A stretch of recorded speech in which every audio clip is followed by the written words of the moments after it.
What's up, everybody? Mics are Hello? hot. Mics are hot. We haven't gone live yet, but we sort of Okay. have. Okay, good to know. Yeah, I said we sort of have, but we're just chilling.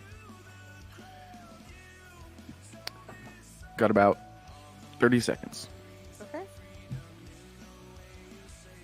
Anybody who's already here. What up? I don't see you guys. I don't think that matters, but I think we can be heard and can't be seen, but I could be wrong. Yeah, on this service, you see exactly what the audience sees. okay. So the logo, cool logo. I like the snow. It's a nice Yeah, touch. snow's a good effect.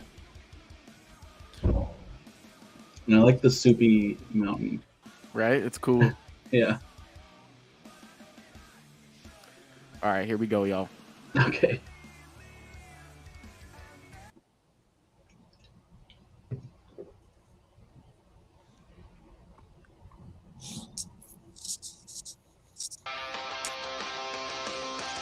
Welcome to Mile High Hockey Lab. Mile High Hockey Lab. Hello, everyone. Welcome to the Mile High Hockey Lab. I am Adrian Hernandez. I'm here with Jackie K, Ezra Parter, Evan Liu, and we are talking everything Colorado Avalanche.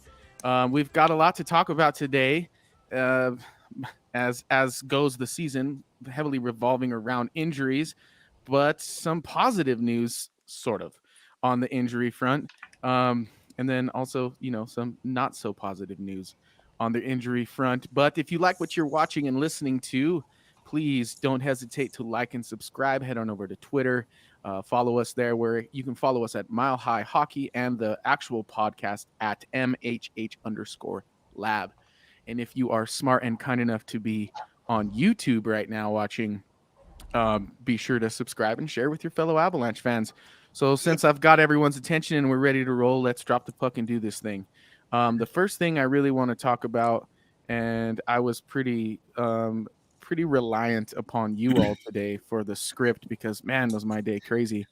But the first thing I wanted to talk about was, as Ezra so hilariously put it, the sick road trip domination.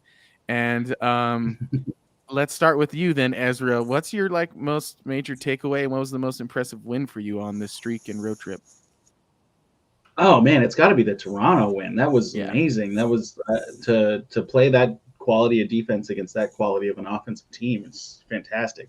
And then to keep themselves up for the Ottawa game and keep it going. Obviously, there was a little bit of a defensive lapse towards the end, letting them climb back in, but that's what happens on the second half of a back-to-back. And then, yeah, they played great defense the whole stretch and let their back end carry them. And that's what you got to see in the playoffs, and that's what we want to see right now. So it's fantastic. Yeah, and I was hoping that we'd have Jacob on today because he was kind of a little bit ahead of that in terms of how he saw that game potentially being a showman game for the Avalanche in terms of defense and kind of showing what they have in that regard. Jackie, was that your takeaway from the Toronto victory as well? Looking back on it, definitely. At the time, I kind of felt like that game was boring, and it's not because I need to see 5 goals or something for it to be exciting, but it was just it definitely was good defense, but it was also at the expense of any offense, so it was a little sleepy at times, I think. But obviously they did what they needed to do to get the job done. It's just I don't know if they can limit their own offense that much over let's say a series, but we don't have to worry about that at this point.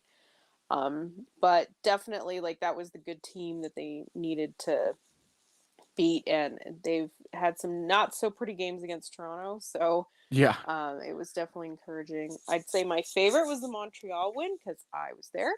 Very nice. It was nice to see them get out and dominate that game. What's it like to see a game in that arena? It was cool. It was a different perspective. I was on the first level, or the first row of the third level, so I usually don't get that view at Ball Arena, so it was a little different from that perspective. But the atmosphere was almost like a football game. Huh. That's kind of what it reminded me of. It's just kind of like an older building and kind of the fanfare and stuff like that. I wasn't sure if that's what I would have expected, but yeah, it was cool. It was fun. Like, even though Montreal's not that good, like, their fans really don't care. Like, they still Yeah.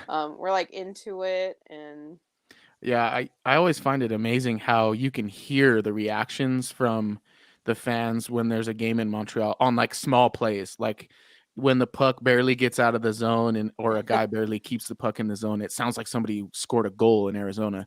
So I just feel like it's a totally different atmosphere. It's interesting that you liken it to like an American football game. Evan, tell me, was there another game in the streak that you thought was more impressive than maybe the Habs or the defeat of the Maple Leafs? I think I'll just kind of retweet what everyone's already said. I know that's such a Gen Z thing to say, but here Nice. we are. You didn't shorten it to RT, so we're good. No, I was thinking the exact same thing that you said earlier, Adrian. I wish Jacob was here.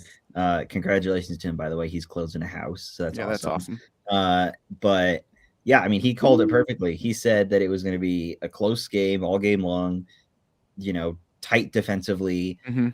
That's how you're going to win that game, and that's exactly how they won the game. Yep. And quite frankly, that's how they won a good chunk of these games. And I was busy this week, so I didn't get to watch a ton of their games. But I know that I think I'll give a special shout out to Jonas Johansson with that last ditch save. I didn't get to watch it live, so I saw it maybe like I would hour or consider two. that a flurry of saves. Although the most obviously there was one in particular that saved the game. Yeah, that lunging like to the right, like oh my gosh. I mean, I saw that, and this was probably like 10:30 at night, and I'm at a train station, and I just go like just audibly out loud. I was like, what? So shout out to him, and Yeah. what was an almost costly blown game. So That was against the Senators, right? Am I tripping? yeah, That game to me, although it ended in a way that maybe wasn't ideal, I do think that was still impressive, especially given the back-to-back part of the whole scenario. I think it's easier to have a team come back on you when it feels like they're never in it until like the last 2 minutes of the third period, because just the way that game kind of shook out, even when they were kind of fighting back, it didn't really feel that way. It kind of was just like, well, the Avs will get one, which is kind of what happened. So I was very impressed with how the Avs were able to basically hold on. And you would think a team on the second of a back-to-back, that would be the one thing that they might not be able to do. So I felt like it showed a lot of, I don't know, moxie for a team like the Avalanche to rebound almost from giving up such a big comeback. Because had they not scored so much, they would have been losing, obviously. But yeah, it didn't feel like a blown game to me. Yeah, I think it's important for them to win those kind of games because, like you said, that was definitely like a trap game. Maybe they're a little bit more tired, but those games against the Senators can be weird, especially in Ottawa. Like, they're a good team at home, and they'd be a playoff team if it was just based on their home record. And they also had that where they pushed back, like they were physical, like they were trying to start stuff. And I think the Avs need to fight through that as well. So I think it was a good test for them in some ways that you wouldn't expect, I guess, because they're probably not going to make the playoffs, and it should be, quote unquote, easy win for the Avs. But I think they fought through a lot to get the win in that one. Yeah, see, that's exactly what I'm thinking, and I was actually pretty entertained by Lars Eller's first goal as an Avalanche. I don't know if you'll ever see a goal like that in the NHL again. Maybe in the next couple of years. He seems like he's kind of starting to contribute in ways that we didn't really see in his first couple of weeks as an Avalanche. What are you thinking of his time now, Ezra, that we've seen him play a little more? Oh yeah, I mean, I think he's rounding into form. He's finding his fit and finding some chemistry with O'Connor and Cogliano, which like we talked about when he was acquired. I'm about to sneeze. Sorry if I look crazy. It's coming, but I'm gonna keep talking. As we talked about when he first got here, we were like, yeah, he's got to fit in as a third line center or potentially a fourth line center with those guys to grind out games and play some good defense. And he's shutting down the opposing top line. He's not just shutting down middle of the lineup guys. He's shutting down Austin Matthews. He's shutting down Tim Stutzla. He's playing great, and it's not just him. It's really that group coming together that's made it work so well. That's a good point, and credit to you for your acting chops for holding that sneeze in so well. Thank you. I should have said anything. I had it. Yeah, that's impressive. That's like one of the hardest things to do on earth. I'm waiting for him to be unmuted, and then yeah, exactly. Yeah. and there goes the recording. It's completely gone. I don't know what happened. Yeah, but Jackie, do you agree with Ezra there? Do you think it's more of like a rounding out of that entire line, or do you think you've also seen like a step up from Eller? I'm still, I wouldn't say on the fence, but I think hesitant a little with what he's able. I don't know what to expect really. Like, it's tough when you have Fair. a veteran that's been somewhere else for years, and it does take a lot of time to acclimate. And the Avs play a different way, and so if you're not used to that, like, it can be difficult and all that. I'm waiting for him to like create offense. And I know like the 2 goals he scored were fun and unexpected, and you need that. Like, we've seen that from, say, Nieto, who I think is really not generating much offense either, but he is at the right place at the right time, and he's able to put a couple pucks in the net. And so I think we could probably expect that from Eller too, but I don't know how he's going to work offensively, because I think he's also taking some of those second line minutes with Lehkonen out. Like, I know it's Malgin on paper, and Malgin is playing more, but he's still only playing like 11 minutes. Yeah. So the other minutes are going somewhere else, and I think it's Eller, and so they are using him a lot. So I mean, that's good. It's just, for as much as they're using him, I'd like to see just like a little bit more playmaking, like anything. Got you. But I the will story say, isn't over. Like, yeah, I will say we'll that see 2 months from now. yeah, and sometimes getting a goal in like those really weird ways is exactly what a guy needs to like Yeah. kind of So he's not just thinking about yeah, it. exactly. So I feel like you're onto something there. We're like there's a playmaking level that we still haven't seen, but the other stuff that we were told, like I think he's as advertised now. And then I think what you're looking for, and I think what all Av fans are looking for, is for him to be elevated a little bit, given that he's on a good team, a really good team now. So he should get better, just like everybody else that comes and plays for the Avs in recent history. They usually get better and have career years within 3 years of being here. So, Evan, are you kind of in agreement there? Do you think he's still missing a little bit of contribution, or are you ready to bring him into the fold? No, I'm definitely kind of on the same page as Jackie, because I'm also kind of in agreement. I wish there was a little bit more point production at this point, but Okay. at this point it is what it is. I mean, that was such a Lars Eller way to get his first Avs goal, like with just how that all kind of shook out. But I have to say props on his second goal, falling down out of balance, like sliding it to Nichushkin and then collecting the rebound like that. That was an impressive goal. I would like to see that on Steve's hat picks on Sportsnet next tomorrow, I guess, at the time of recording this. But no, I've definitely come around more to like his defensive play and the things that he does, not off the ice. What's it called? Not on offense. And doing the dirty things, the dirty work, I guess. And obviously, if he can tack on a couple more goals and some more assists, in this last couple of weeks of the season, that'd be awesome. So I'm really hoping for that, and I'm also interested, especially to see how he'll fit in once Helm is back in. Since he was on the road trip, Helm was on the road trip. They tried to sounded like as if they were going to try and play him on Saturday against his old team, Red Wings, but right? Yeah.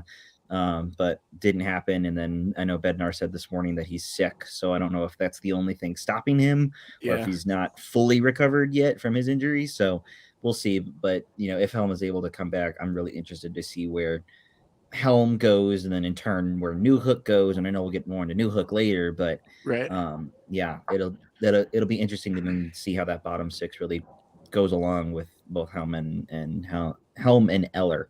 Yeah, well, it feels like we haven't had a typical lineup like all season based on how it's shaken out, and so we're going to see a little bit of a different lineup tonight, probably than we've seen in in a while, with a few more injuries, and then like you said, a couple guys coming back potentially. We could see some changes.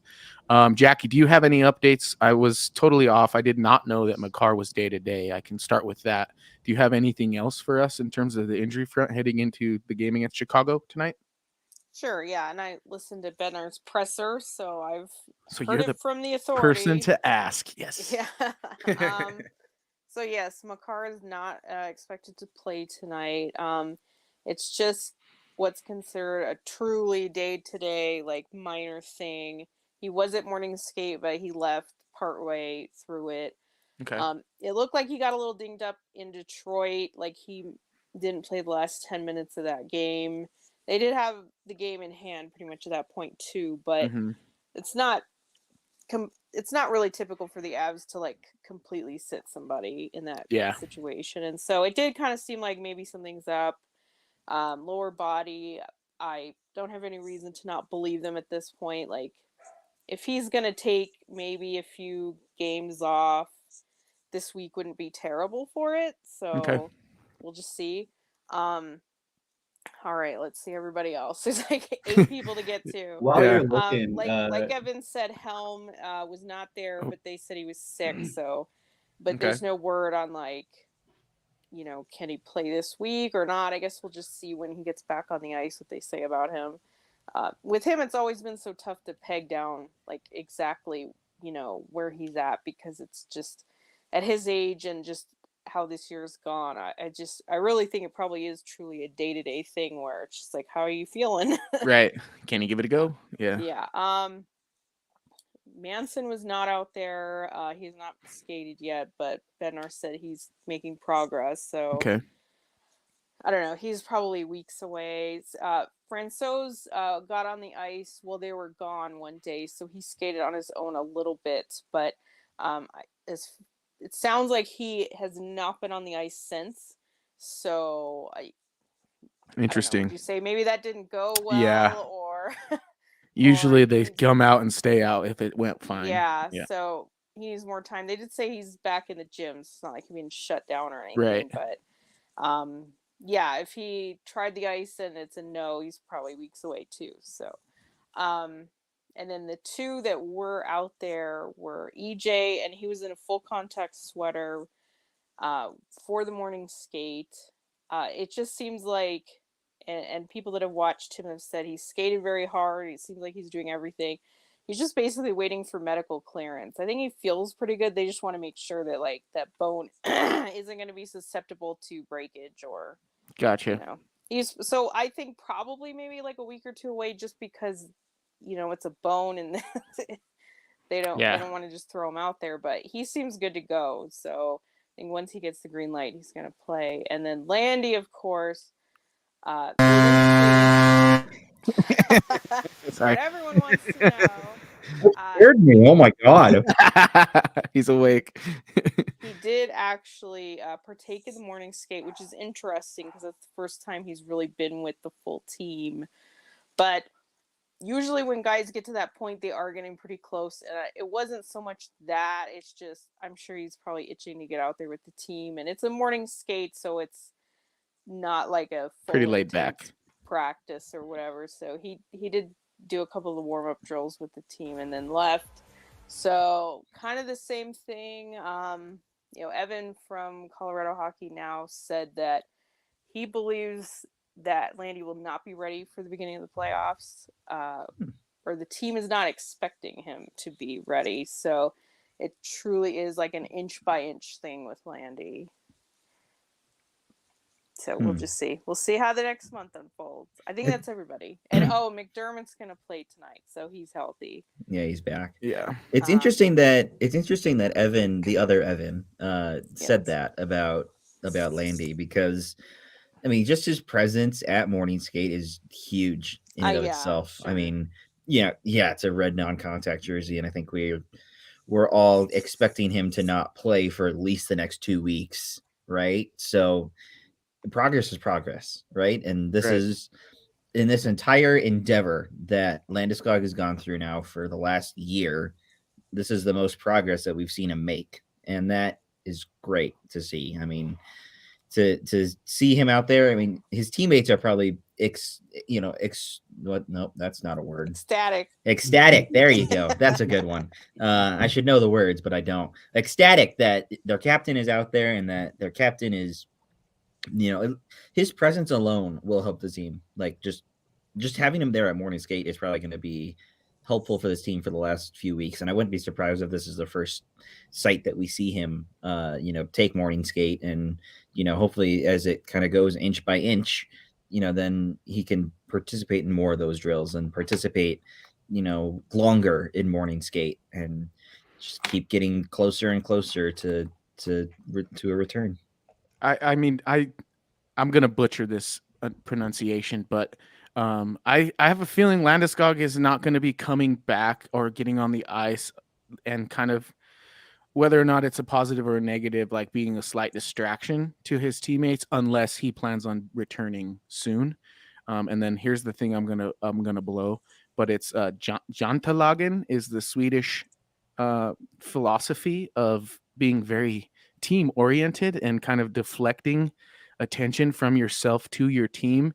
And like he really takes that if you watch all of his interviews and pretty much anytime he communicates with media members, it's always about his teammates, and that's thinking I think goes into every decision he makes, because he's really really about that part of his life and his culture. So I don't feel like, and I don't want to make this sound like I don't believe some of the news breaks, but I don't consider them real news breaks. I think there's a lot of conjecture going on with like the little things that we see happening instead of just kind of like letting it unfold. Because like when you say it sounds like he thinks maybe, that's what it feels like. It's like it sounds like he thinks maybe he won't play, and that's not news, right?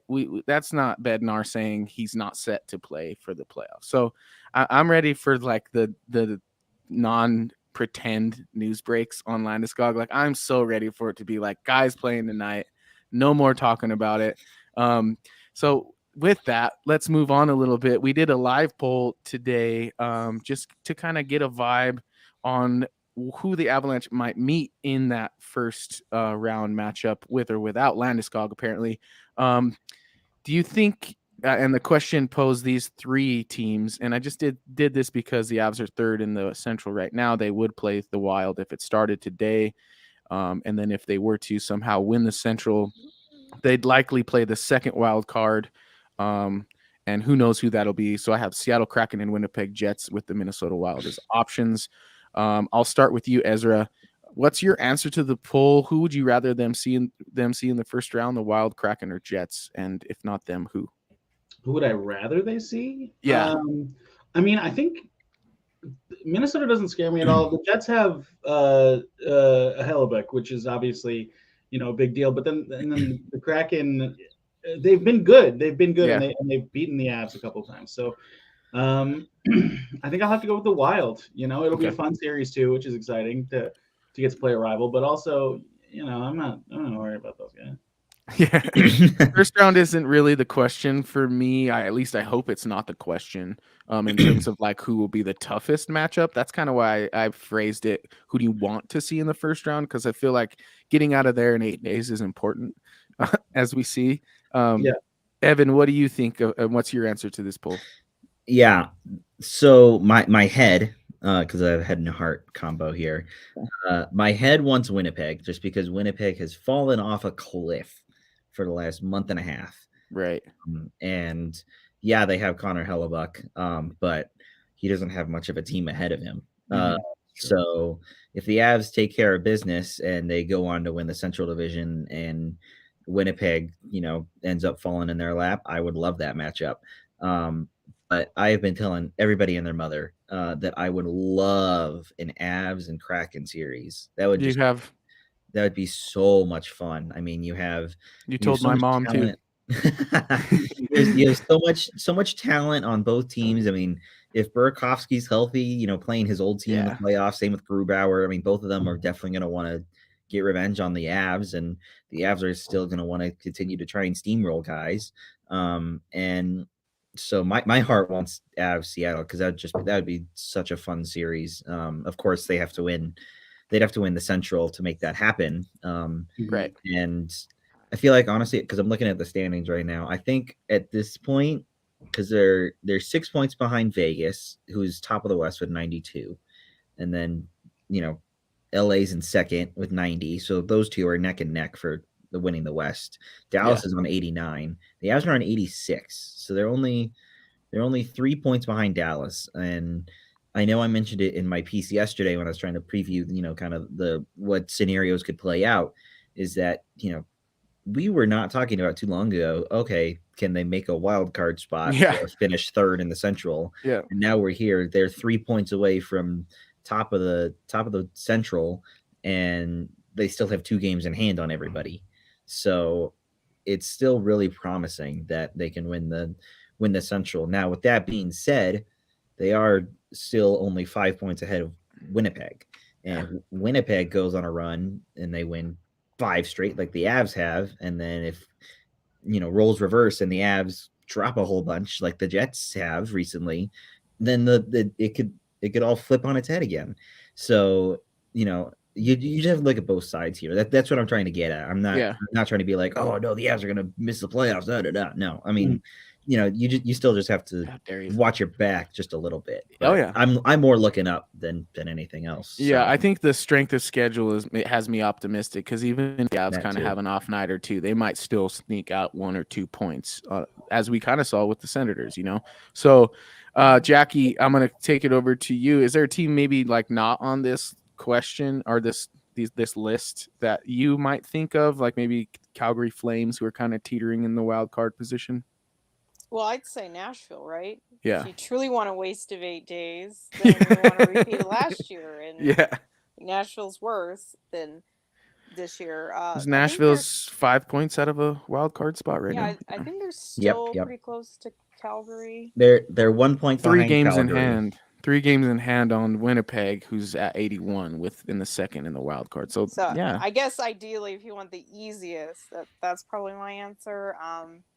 Do I think that's the most likely? Probably not. Yeah. I agree with you all. If they win the Central, it would be fun to get Seattle and have something different, because I don't necessarily think it would be easy, but it'd be different just because Seattle hasn't even existed that long. It'd be fun. It's just, these guys are still trying to find their way together as a team, and they've done a lot better job this year. But the Avs should be able to win a series there. But I just think so. I definitely am hoping for the division win, but I don't know. It just feels like this year they're going to be in that middle of that Central. Mm-hmm. I think they can get second, which still does that mean play Minnesota? I just feel like it's kind of set at this point. And, I guess it's possible Minnesota could knock Dallas down. I really don't want to play them in the first round. I just feel like it's going to be something like that rather than a crazy kind of matchup where it'd be like Seattle Avs. That kind of really different. I just feel like we're kind of destined to have that more typical, what you would say, division rivalry type of playoff series rather than hey, we've never played this team or that team. So that's kind of what I expect. And then to answer the second question, who do I want to play in the second round? Whoever beats Dallas, I want to play that team. That's very well put. Very well put. I like it. I mean, the thing is with Minnesota, they're a tough, gritty team, just like Dallas is, and I feel like that would be a challenge. And so I don't really want that, but I feel like we might get it. And we've played Minnesota this year. We have another game against them. So we do. Next week. So that makes me feel better about it, but it will get into that rivalry where it's not going to be easy either way, just because you're so familiar with the team, and it probably would be a closer series than anyone would like. These results are interesting, in the sense that there's been 72 votes, 33% to the Wild, 33% to the Kraken, 32% to the Jets. Oh, wow. So it sounds like their fans are pretty indifferent when you really think about it. Which kind of lends to what we're talking about, which is it doesn't really matter, bring them on. Not scared of really any of these guys that we might face in the first round, especially if Kaprizov's return doesn't quite go as they've planned. Oh, that's right. I don't think the Wild are quite as dangerous without Kirill on the Exactly. on The the Avs have done a Right. pretty good job against him. Like he's not Yeah. the one that really beats them up. So, but it's true. Like he's certainly their most dynamic player. They said I- the yeah. first comment was that I got from somebody was they need to play the Wild because they need to exercise some demons, and I've talked about that a little bit. How it might be fun to do the kind of a similar thing Revenge that they did tour. last year. Yeah, we go It'd start. be yeah. It'd have to start with Minnesota, then it'd have to go to Vegas or No, Dallas, Dallas and then Dallas, Vegas. and yeah. then Vegas. I was Yeah. gonna say, get out those pitchforks for And 2014. then San Jose plays in somehow in the play-in. I'm just kidding. No, well, we get that with Pete DeBoer though, right? For Vegas, Yep. so That's it's still there too. So this might be the Revenge Tour Volume 2, and I think this version is a little bit more difficult, because I feel like these teams are like we've led to like a little bit of a matchup thing for the Avs. And that's kind of what we were worried about last year heading into the playoffs. And it felt like they kind of got some pretty favorable matchups in terms of that. Playing Edmonton, they were kind of a physical team, but there was just ice everywhere to be had in that series. I think the closest that they got was in the Blues series to stylistically what we'd see from maybe Dallas or Vegas. So, and that was their best test, other than the final, obviously. And even the final, I would say, is actually probably the closest to that play style because that's kind of Tampa's thing. So they slayed the Eastern Dragon in terms of that. Let's see what else we got to talk about. I got to pull up our script here. I feel like. Here, Go ahead. can I? Yeah, I was gonna say I had the great chance to speak with Bennett Durando from Denver Post this weekend. Nice. And he and I were talking Avs things and all that, and he actually brought up a great point. That if things go certain ways, Avs can meet Oilers in the first round. Wow. I mean, Edmonton's only on 86 with the Avs, but Edmonton's Calgary played. slips in there and then they slip out. Yeah, it would make Yeah, sense. I was gonna say that, or Seattle moves back up to third in the Pacific because they've played one less game and they're on 83 points. Interesting. So if the Avs win the Central and then Edmonton slips down to the first wild card and Seattle's up to third, then you could get a Western Conference final rematch in the first round. And obviously the same storyline of Connor McDavid and Nathan McKinnon would be up against one another, but it'd be in the first round this time. And whoever ends up on the losing side would be, pretty heartbreaking for either guy and their team. So I think the thing that would interest me though, because you mentioned the open ice part, right? Would be how much open ice we would get this time because you still have like Cody Ceci and Darnell Nurse, but they went, they would still back there.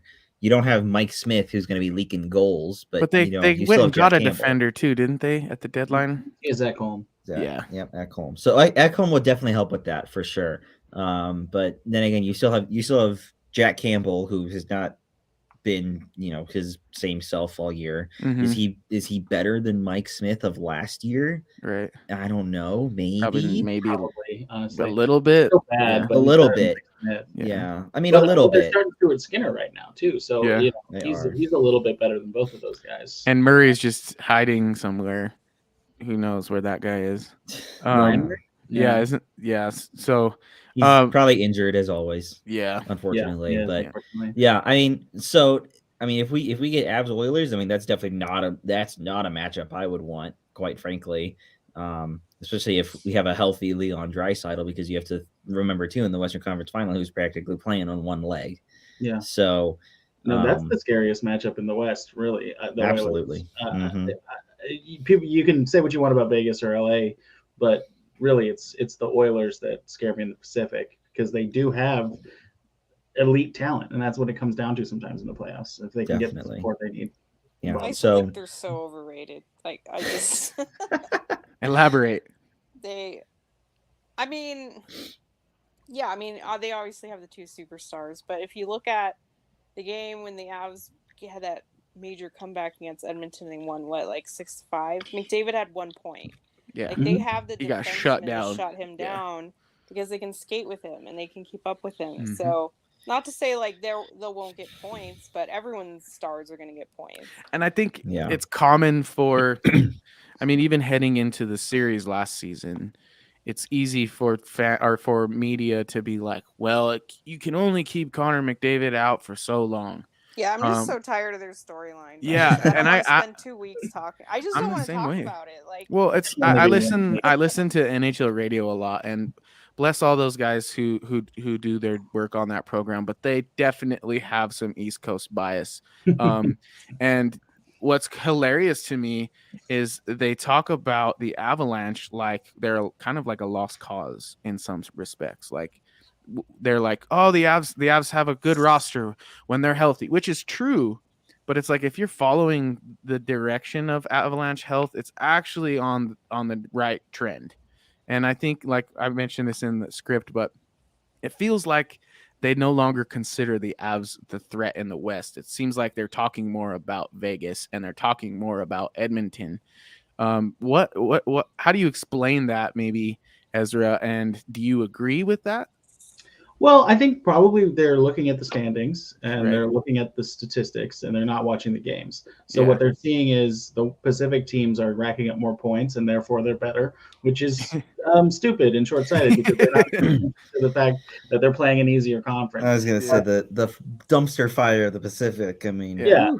I mean, yeah, if we got 8 games against the Sharks, I think we could have pretty good stats, Good you know. point. So that's basically what it comes down to. And no, I think it's wrong. I think the Avalanche are still the team to beat in the West, and good hockey reporters, good writers, people at the Athletic or whoever know that and are saying that. So Yeah. I don't know what's going on at the NHL Network, but I don't. But that's pretty poor national reporting if that's what's happening. Well, I mean- essentially, I don't think it's too much like that. They're saying that they're done for, but there's definitely a tune to like they're well Edmonton, they went and got a defender, and who knows, they went to the Western Final last year, and do they have what it takes to win it? And then when they talk about the Avs, it's like they're the former champions, but you know what I mean? And And it's there like, are a lot of butts with this team, so yeah, that's not unreasonable. Like they do need to get healthy, but For you're sure. also right. They're trending in the right direction. exactly. And even not healthy, they're racking up wins. So Yeah, and then it's funny because in one side of the face, it's like, well, the Avs are playing the easiest remaining schedule, and so they've won 6 in a row. And then on the other side of their face, they're like, well, the Avs, there's no way they're going to go deep because they don't have the depth and because they're Mhm. injured. And it's like the reason you win games while you're injured is due to depth, no matter who you're playing. So the That's Avs clearly have depth. What they don't have is security in their lineup, which I understand that being a concern. But like we've spoke to, there's a trend of that kind of changing. I mean, obviously there'll be a tinge of it in everything we talk about in the postseason, but that happens for every squad, much Mhm. less the repeat champions. You know what I mean? So, Totally. or the defending champions, excuse me. Yeah. Hopefully repeat champions. You make a great point about the security part, because I mean that the security and the consistency of the team has never been the same this year. Just it's never there. It's never been there. So, when you get to the playoffs here in a month, you hope to have that kind of consistency and whatnot. And even then, you're still gonna have injuries pop up. We saw it last year. Kadri goes out, and then Comfort, moves up, and he does really well in a higher elevated role, in those last 2 rounds. So, you can only hope that that's the case. But I mean, when you look at, focusing on other teams, I mean, it's just the Stars. It's where the yeah. you get But the that's bright the lights, other and thing. that's it. Yeah. You mentioned that like, oh, Edmonton has the 2 superstars, but I think if you ask a lot of people, they consider Rantanen a superstar statistically, but not otherwise, which I find He should hilarious. be. Yeah, he He should should be be. thought of. It's funny that, and I know we've talked about this before. Like, is Miko still underrated? And I'd say so. yeah, you hear so much about like McDavid and Draisaitl, but you don't ever hear it mentioned the same way like McKinnon and Rantanen. And I know Exactly. because Makar gets so much attention, but that should be something different because he's a defenseman and he's doing it a completely different way. And why isn't McKinnon and Rantanen thought of as like that 2-headed monster, which they never are talked about like that? And I was gonna say, if you look at, kind of the partnerships, I guess, and like the duos of like, oh, you've got Leon Draisaitl and Nathan, or not Leon Draisaitl. No, they don't play on the same team. Leon Draisaitl and Connor McDavid Team Canada. against Nathan McKinnon and he's a Nico German. Rantanen. Yeah, that doesn't work either. Yeah. Yeah, you get McDavid, Draisaitl versus McKinnon, Rantanen. Okay, great. And then defensively, Makar, Taves, awesome. Darnell Nurse and Cody CC. Where? Yeah. That's a very uneven matchup. Yeah. So you just have to you have to look at it as a whole. But with that being said, though, I don't know if I would want Edmonton in the first round because I feel like that'd just be a better conference final matchup again. Round 2, do it again. So we'll see. But shout out to Bennett for taking the time to speak with me this weekend. That's awesome. That was nice of him to just talk Avs stuff, including the Oilers, and give us something to talk about too. Yeah, I just for me to answer the question, I'd say the West as a whole is not strong this year, so I don't think anybody should have definitive statements like, oh, the Avs can't do it, because a lot of these teams are unproven too. Like, that's also why I don't believe in Edmonton. Like, they're so what they won a couple rounds finally. So did Ottawa 5 years ago. Right. You know what I mean? They've had so many years where they've failed to meet expectations. And what, McDavid's going to have 180 points or whatever it is, and they still are, they might still be a wild card. Yep. So I personally think Vegas has probably been other than the Avs, have been the most consistent team over the last several years, but they've lost a lot of players. So they're almost doing it with like half a new team. And then Dallas has also sort of reinvented themselves. So I think there's just a lot of question marks with every team. And so the Avs have just as much right to be in that mix. They obviously have proven it. They've been a good team for the last 5 years. If they still have their superstars healthy, I think you have to like them the best.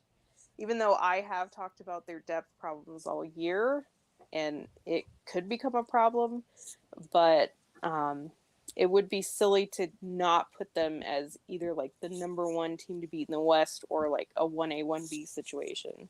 Yeah.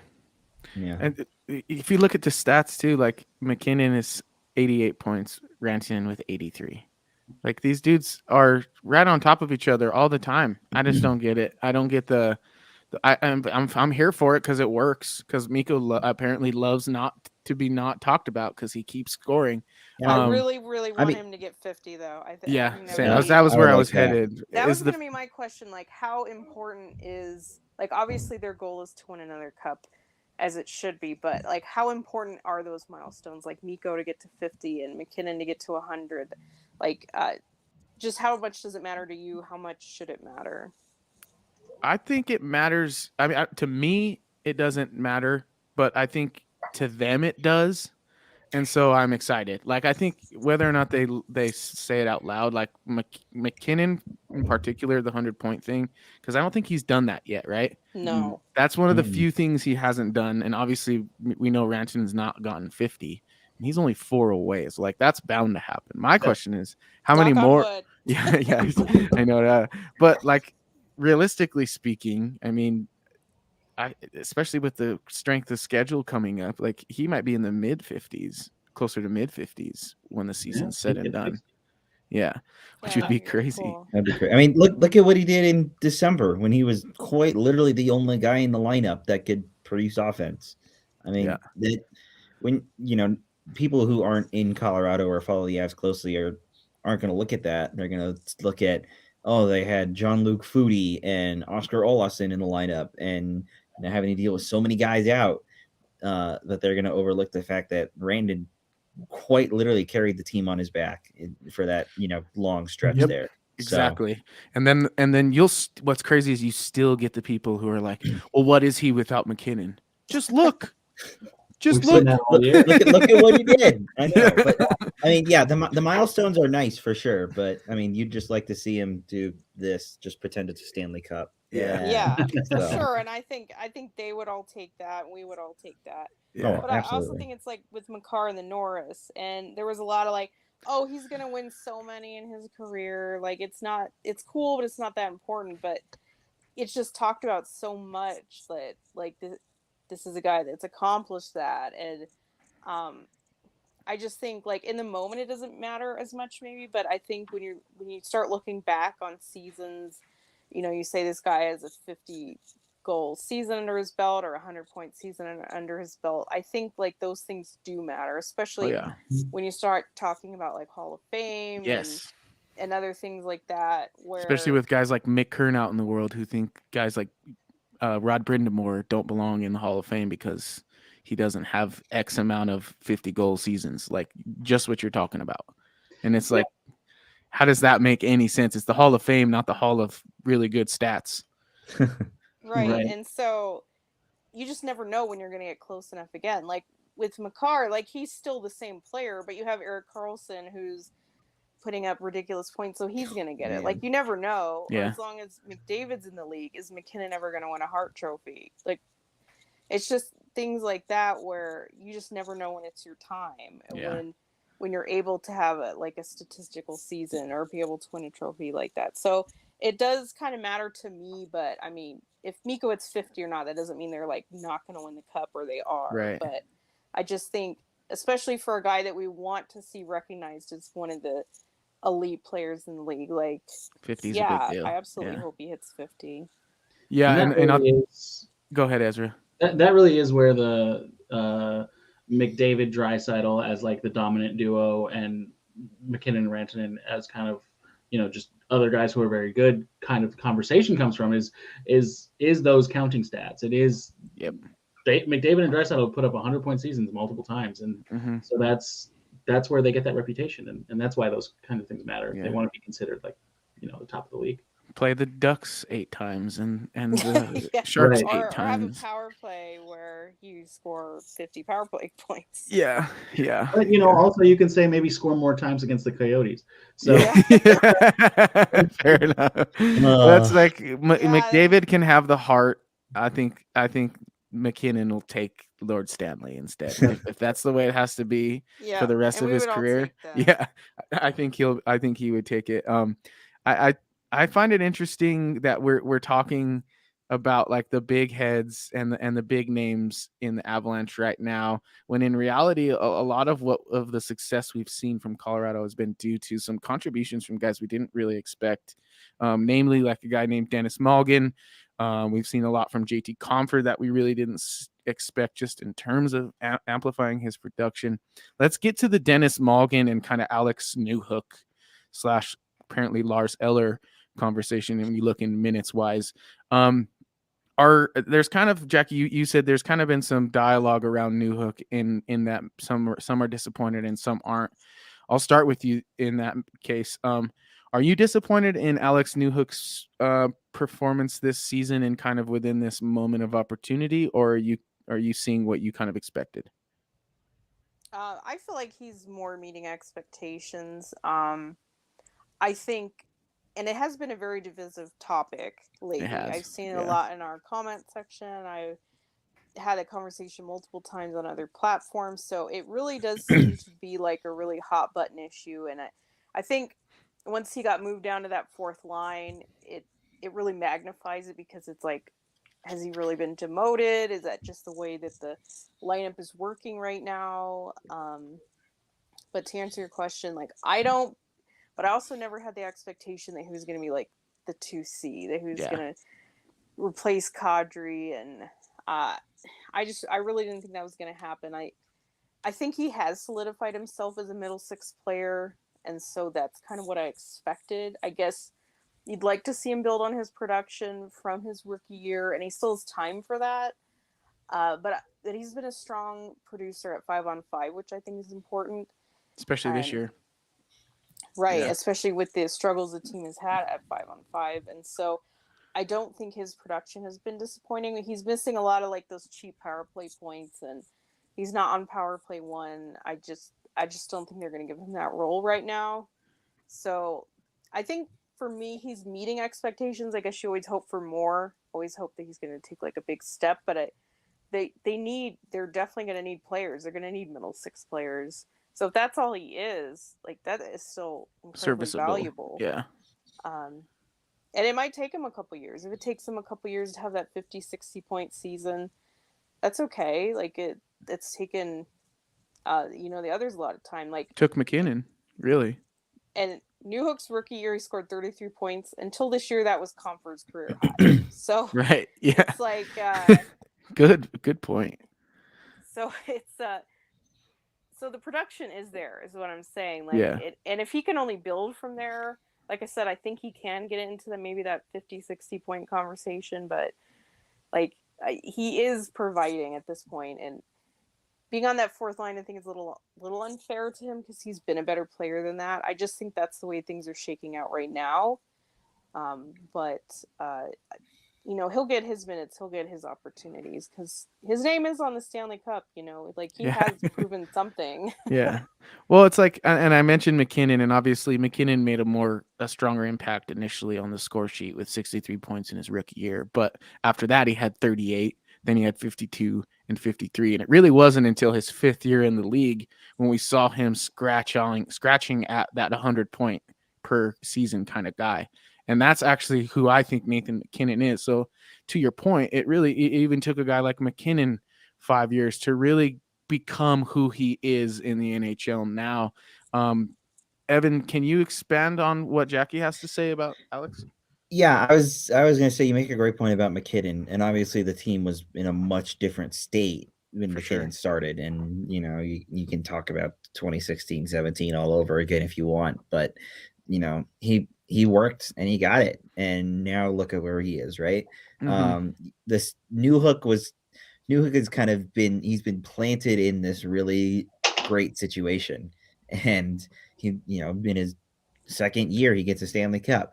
And so then people place that expectation on him. Oh, he needs to do better and keep producing, especially after Kadri left. Because I mean, Bednar said it himself. He said Newhook's gonna have 2C, for as long as he can and needs it. Obviously, that didn't last very long, and of course, there were outside parameters that caused that change just with injuries. Yeah, exactly. So maybe that's unfair, and maybe that's what fans are kind of reflecting on is the fact that they were told, oh, Newhook is our guy. Newhook is our 2C moving forward. Newhook is our guy who's going to break out and have a career year and do XYZ things, right? Instead, it was Comfort. Comfort is the one that's done that this year, and I think fans are going to take that at this point. I mean, and you also just have to remember, Newhook is still so young. He's 20. He's my age, for crying out loud. Like, imagine me playing in the NHL. I couldn't do that. Newhook doing that and doing what he's already doing is incredible in and of itself. Yeah. So he needs patience, I think, especially just because he is in a contract year. Maybe that's why it's also such a big debate, along with Compher and Rodriguez and all these guys, that they might look elsewhere for options. I don't think that's the case. I think they're going to give Newhook at least 2 years, at least, if not more. I would like to see maybe 3 or 4 and then see where that kind of goes from there. But just give him more time. Yeah, Joe's got 300 games. And just so you know, Newhook's only played 145, which is wild. People forget he only played 6 games in 2020 and 2021. And Ezra, I'll take this to you. Do you think it is one of those like perfect storms, such type of situations where Kadri leaves, it's a contract year, we just won the cup, and Coach Bednar says he's the 2C kind of heading into the season? Is that the reason why we expect more from a guy like Newhook? Yeah, I think those are all factors, and I think there's a big factor that we haven't talked about yet, which is Cale Makar came into the league and destroyed and dominated, and that set the expectation for what rookies can be. And Alex Newhook is not a generational talent. He's fantastic. He's a good prospect who could be a very good player, but he's not Cale Makar, and that's what some fans are maybe expecting out of all rookies now. That's just not fair. I think he's been great at as far as like coming along and developing his game and becoming the kind of player who he needs to be to stick in the middle 6 of an NHL lineup. He's done a great job. He hasn't gone above and beyond and run away with a second line center job.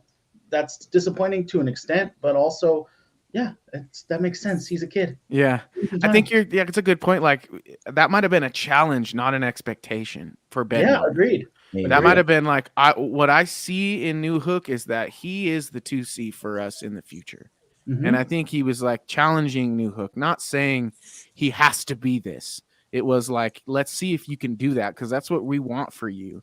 Which, speaking back to the McKinnon situation, in terms of it having some similarities, now the Avs can get Alex Newhook back on a pretty affordable basis. And I think he'll be more inclined to stay with the team that's just won the Stanley Cup. So I think even though he might have he's a restricted free agent, right? So he can't just jump ship anyway. So I think what's going to happen here is you're going to get a really good 2C at a very affordable rate in the next 4 or 5 years, or for the next 4 or 5 years, maybe shorter term than that. But my question at the end was, how does he fit into the future of Colorado? Evan, you have something? Yeah, I went back. I wanted to find exactly what Bednar said about Newhook back in September, October. So this is quote from a tweet that Jared Bednar mentioned that Evan Rodriguez and Alex Newhook as options for 2C. He also mentioned that Mikko Rantanen is always an option. This was back then, and he said, "quote Newhook will get a good hard look at 2C," and then he followed that up with, he wants to give Alex Newhook a real shot at 2C, not just a few games.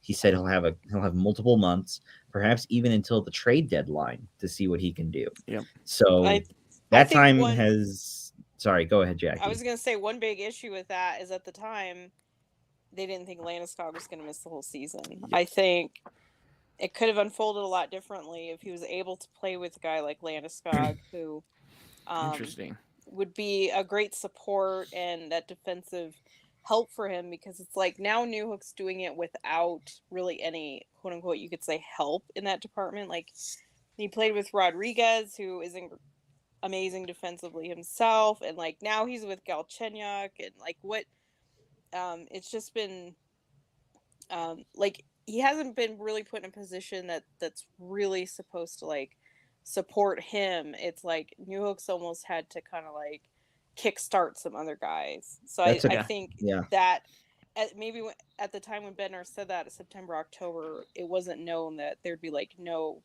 Landy, and then Nuke would be beat up for half the year, and it just like unraveled from there.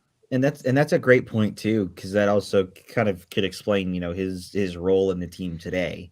When you look at that third line of Cogliano, O'Connor, and then now Eller, that has been the line, specifically Cogliano and LOC, that have been together for a good majority of the year, because they're the ones that have been healthy all year.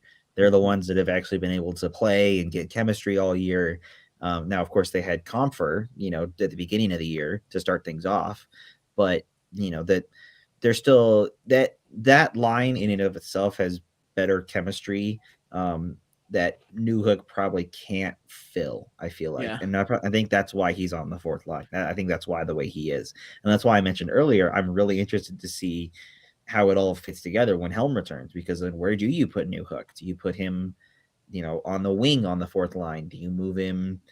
Do you dare move him up to the second line, on a wing or something like that, So it'll be really interesting to see how it all unfolds. And I feel like I'm trying to think of like another player controversy we had. I guess Comfer and Kadri last year. I feel like it's this all over again.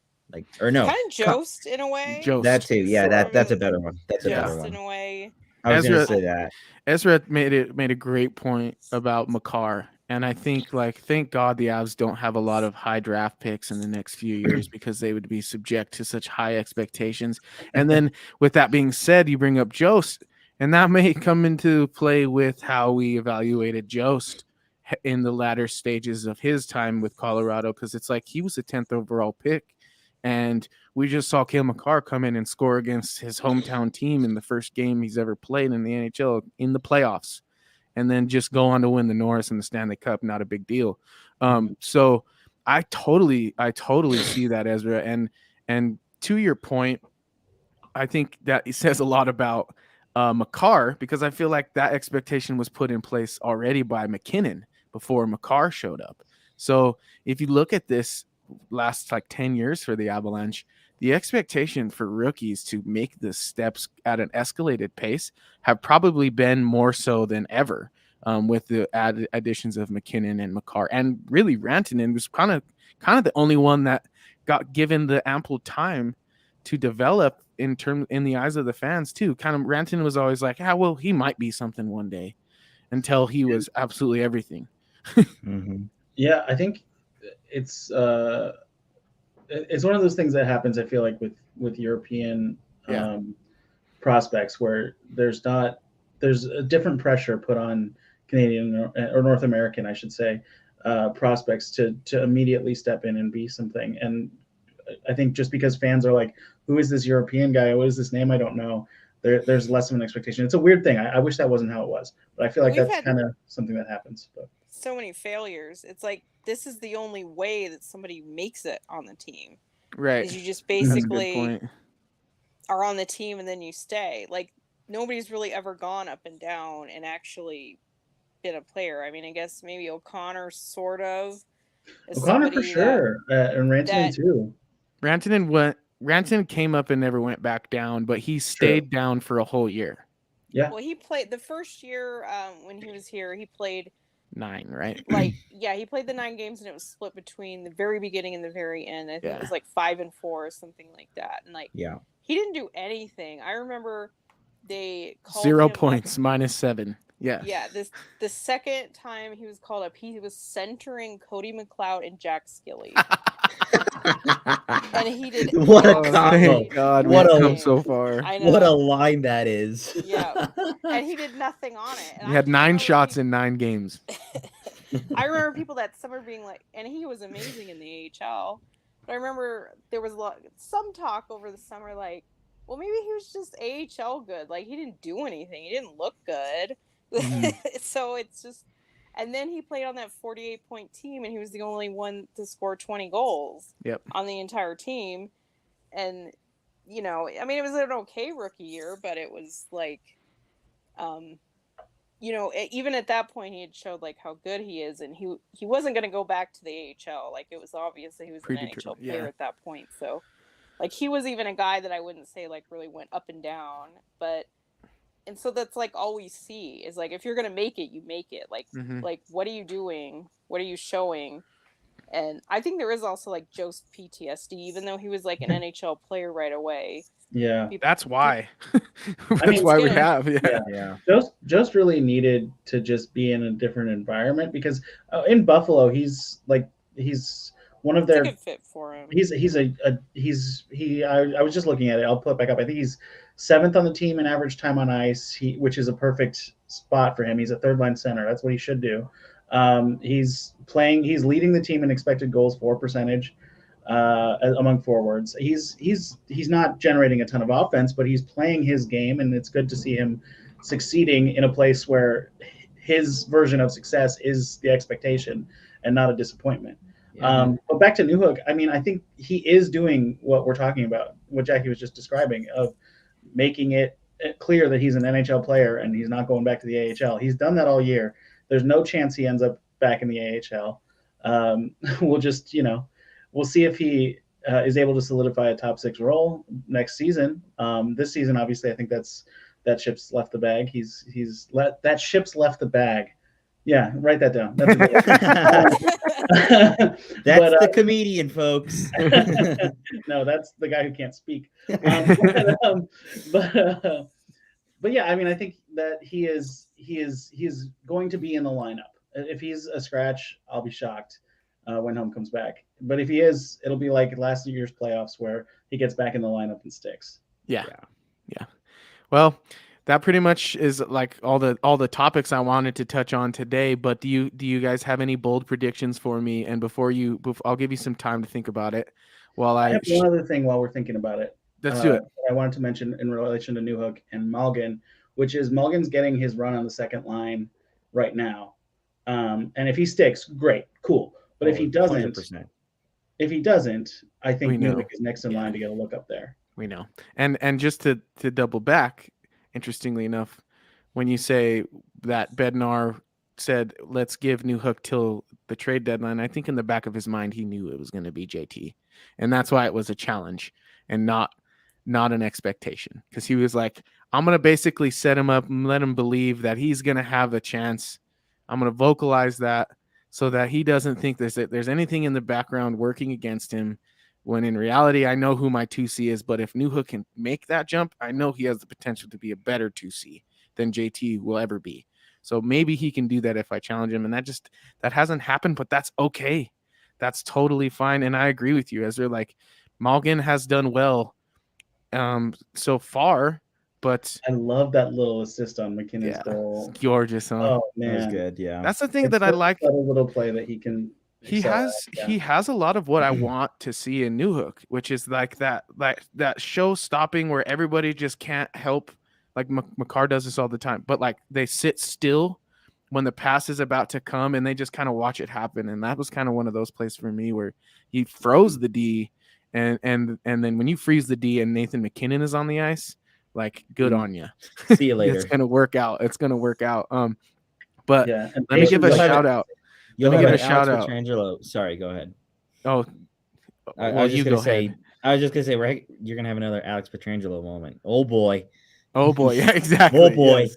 That's what happens when you freeze the D and get the puck to Nathan McKinnon. You gotta Yeah. add that one to the soundboard, by the way. Yeah, you're right. You're right. So I just want to give a quick shout out to Perry Hellion. I believe that's how you say it. It says, "Hey guys, just saying hi on my way to bed, almost midnight here in the Czech Republic.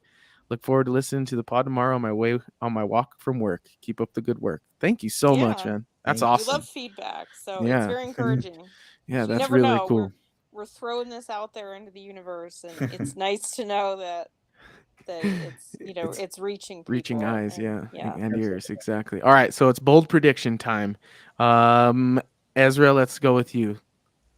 Okay, my bold prediction is that Newhook gets more ice time than Malgin in one game this week. Bold, very, very bold. Evan, your turn. Let's see. I'm trying to think of who's in it. I like that Pittsburgh's coming into town this week because that's it's Pittsburgh. It's always Sid the not a kid anymore, and yeah, that'll be He's cool. still dominating. Yeah, I know, isn't that wild? So that'll be fun to see them there. So I'll center my bold prediction around that. Then I'll say, actually, you know what? I take that back. I'll do this instead. Rantanen gets up to 50 goals this week. Ooh, yeah. this I week. love that. I think he might get 2 tonight against Chicago, and then Arizona's on Friday. And I could see him going 2-2, or maybe even 3-1 in between those two games. I could see that. Pittsburgh for good measure. Yeah. All right, Jackie, your turn.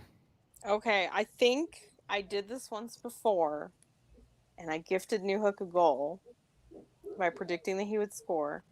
I'm going to say that he scores not 1, but 2 goals this week. Nice. I like it. I like Come it. come back next week when all three of us are right. Yeah. and whatever Adrian's is, by the way. I'm sorry, I cut that off. Adrian. No, I'm trying to think. I'm looking into history books to make sure I'm not about to put my foot in my mouth. But I'm pretty sure the most games that the Avs have ever won in is concession the right word? In consecutive fashion, there we go. Is 12 games in a row, right? I don't know. Sounds right. I think they went on a run of 9 last year. My bold prediction is that they will be looking to tie that record on Wednesday against the Minnesota Wild. Oh, so this is for next week. Next Yeah. Wednesday. Next Wednesday. Well, actually, that'll be 11. They'll have to tie against Dallas on Saturday on April Fool's Day. Oh, that would actually be a really good game to do it against. Imagine. Well, here's my thinking: Blackhawks, meh. Penguins, meh. Yotes, maybe. They seem to give us a hard time for whatever reason. Mm-hmm. But as always, Ducks, meh. Wild without Kaprizov, meh. Stars. I think there's a real good chance at it, guys. I'm just saying. If they might lose tonight, just to shut me up. I was gonna say you better knock on wood right now. No, you know what? I did this. Tonight. I did this all year last year. I'm just hitting everybody with the confidence. I'm not knocking on nothing because we got a good Avalanche hockey team, and anytime you got a good team, you should expect them to play well. So that's I know 12 in a row is playing better than well. Yeah, that's like expecting Alex Newhook to be 1C. Yeah, they're gonna get 6 tonight, hopefully. So knock on wood. Fine, I'll knock on wood, guys. I think they owe Chicago and they owe Anaheim. So Yeah. Oh, I absolutely. think Yeah, they definitely. need to pick those up. But yeah, those Yotes games, those have been strange. So Yeah. yeah, it's hard to know what to expect there. But Well, yeah, sure, why not? why the hell not? This Yeah, is Let's exactly. not get gold. It's Just not called Connor, reasonable predictions. It's called Yeah, bold it's predictions, true. maybe. It's true. That's right. Just leave Connor Ingram in the desert. Just please. Just please. Yeah, New Hope will score enough to be second star of the week next week. I love it. Nice. Look at us go. Tune in I next also week when just- we're all right. Well, I guess I won't be right yet next week. Hopefully. Yeah, no. Yeah, what's your bold prediction for You're this on week? the path. Or next Okay, week? yeah, fair enough. For this week, I'll just do one for tonight. Okay, all right. Tonight, I feel a hat trick. Just I don't know who, but I think we're getting a hat trick tonight. Bo Byram. Yeah, that would be Oh, cool. that would be Oh awesome. my 3 God. power play Yeah. goals. That would be awesome. Miko Me has and been Brad can be so one. close Power so play, many man. times. Like I know he's had a hat. I think he's had 2 this year. I know he had 1 in Finland. I think he had it. Does he have 2 this year? But he's been close so many So, times. yeah. Like, I think I've been at 3 games where he had 2 goals. I'm like, come on, I want to see a hat trick. So That's where you buy a hat and bring a hat so that when you throw one, you still got one to wear out of the place because you know it's coming. So go buy a hat. Those do. Yeah.